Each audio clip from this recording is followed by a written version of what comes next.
Deus tem planos para cumprir em nossas vidas.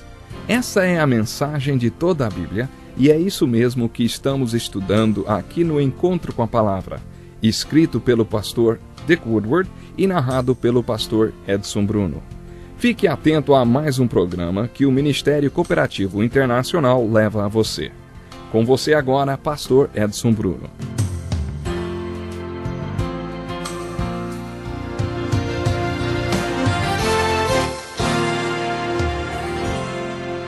Considero um presente de Deus esta oportunidade. Seja bem-vindo a mais um Encontro com a Palavra. Em nosso programa estamos estudando toda a Bíblia e chegamos ao 5º livro do Novo Testamento, que é o livro de Atos.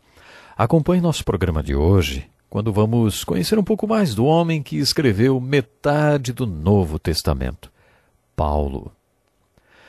Enquanto isso, Saulo ainda respirava ameaças de morte contra os discípulos do Senhor.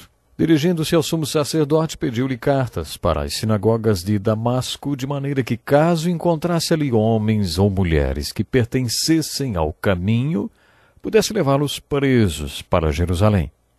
Em sua viagem, quando se aproximava de Damasco, de repente, brilhou ao seu redor uma luz vinda do céu. Ele caiu por terra e ouviu uma voz que lhe dizia: Saulo, Saulo, por que você me persegue?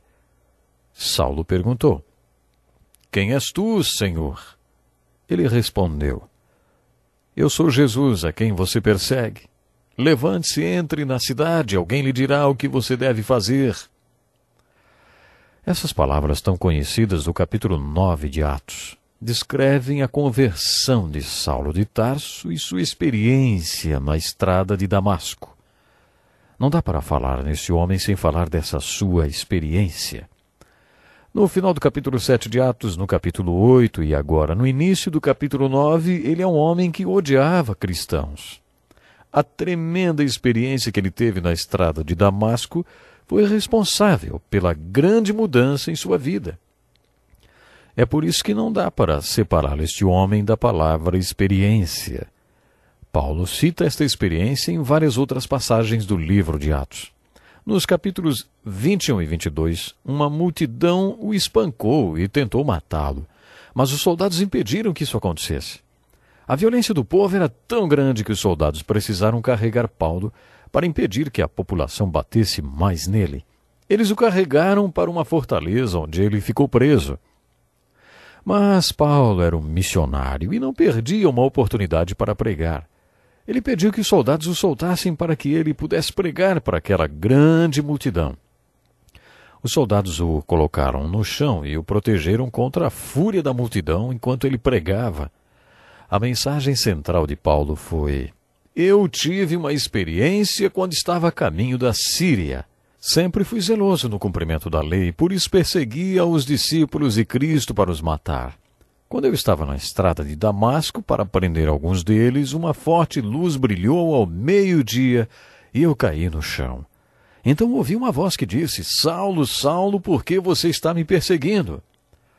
Durante o seu julgamento diante do governador, Paulo repetiu mais uma vez essa história e outra vez diante do rei. Ele contava a sua experiência. Não dá para separar a vida deste homem da experiência que ele teve na estrada de Damasco. Vamos analisar o capítulo 9 e considerar alguns pontos dessa experiência. A primeira coisa que vemos é que Paulo ouve uma voz que o chamou pelo nome e perguntou: Por que você me persegue? Está aí mais um argumento para que o título do livro de Atos fosse Os Atos do Cristo Ressurreto. Tudo o que estava acontecendo através da igreja no livro de Atos estava acontecendo porque o Cristo ressurreto trabalhava através da igreja. Paulo estava perseguindo a igreja, mas a voz perguntou: Por que você me persegue? Perseguir a igreja era perseguir a Cristo. Saulo de Tarso, como era então conhecido, respondeu com outra pergunta: Quem és tu, Senhor? A seguir ele mesmo respondeu sua pergunta e disse: Senhor. Ele nem sabia com quem estava falando, mas sabia que era o seu Senhor. Quem és tu, Senhor? A conversão do apóstolo Paulo é uma tremenda ilustração sobre o conceito de mansidão. A palavra mansidão é uma das palavras menos compreendidas da Bíblia.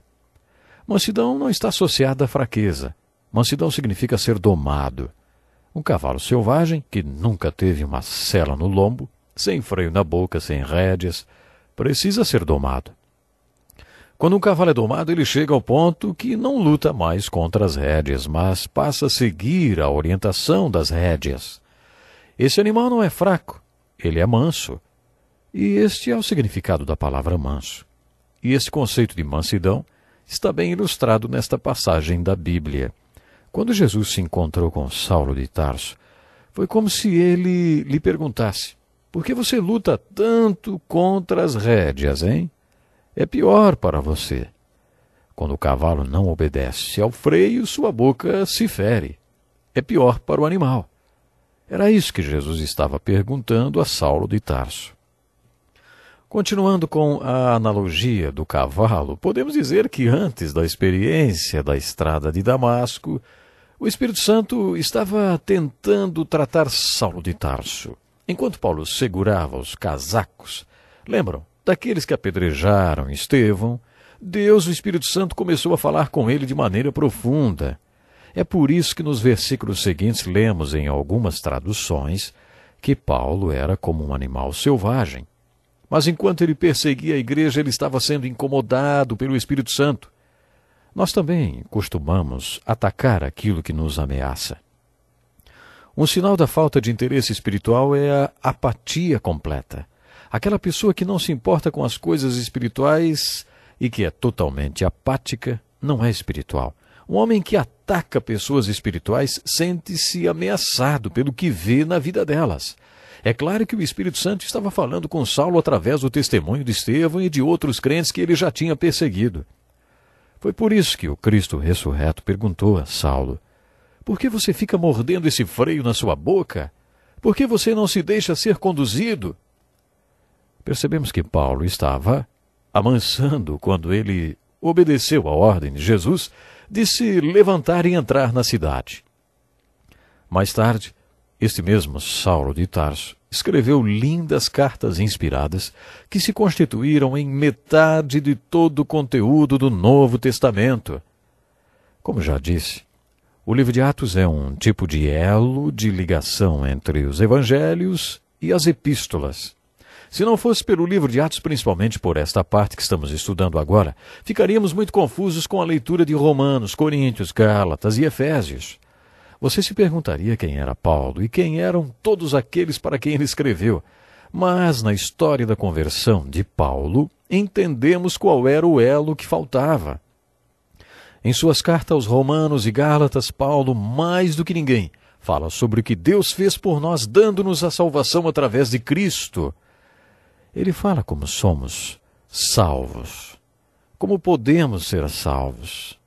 Pela graça através do dom da fé que Deus deu a todos nós, pela graça e não pelas obras. Paulo nos fala de tudo que temos nos lugares celestiais em Cristo conseguido através da salvação. Mas quando ele conheceu Jesus, a questão não era o que eu tenho para ganhar com isso. Não, a questão não foi o que o Senhor vai fazer por mim. Não, a questão foi: Senhor, o que o Senhor quer que eu faça, hein? Quando estudamos o livro de Jó, falamos sobre os cristãos interesseiros. Você está lembrado que falamos que existem crentes interesseiros? Talvez eles nem saibam disso, mas essas pessoas usam Deus para conseguir coisas dele, bens materiais, coisas que podem usar. Existem pessoas que querem usar Deus. Quando precisam de um extintor, clamam a Deus aí, né? Quando precisam se esconder do medo, aí clamam por Deus. Para elas, Deus é alguém que elas usam quando precisam só. Se você é um crente interesseiro, está ocupando o lugar central da sua própria vida. Está lá no centro da sua vida com as mãos abertas, como Jó, perguntando o que um homem pode esperar que Deus coloque em suas mãos porque ele crê e segue a Deus.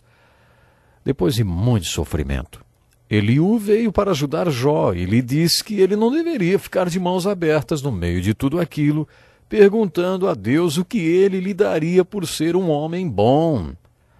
O que Jó deveria fazer era dispor suas mãos abertas para Deus em todas as circunstâncias da vida, sem indagar o que receberia de Deus, mas sim o que daria para Deus.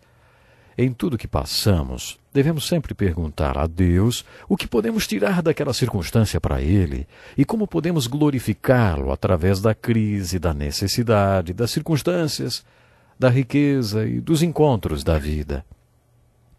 Existem pessoas que atacam a fé através da chamada psicologia da religião.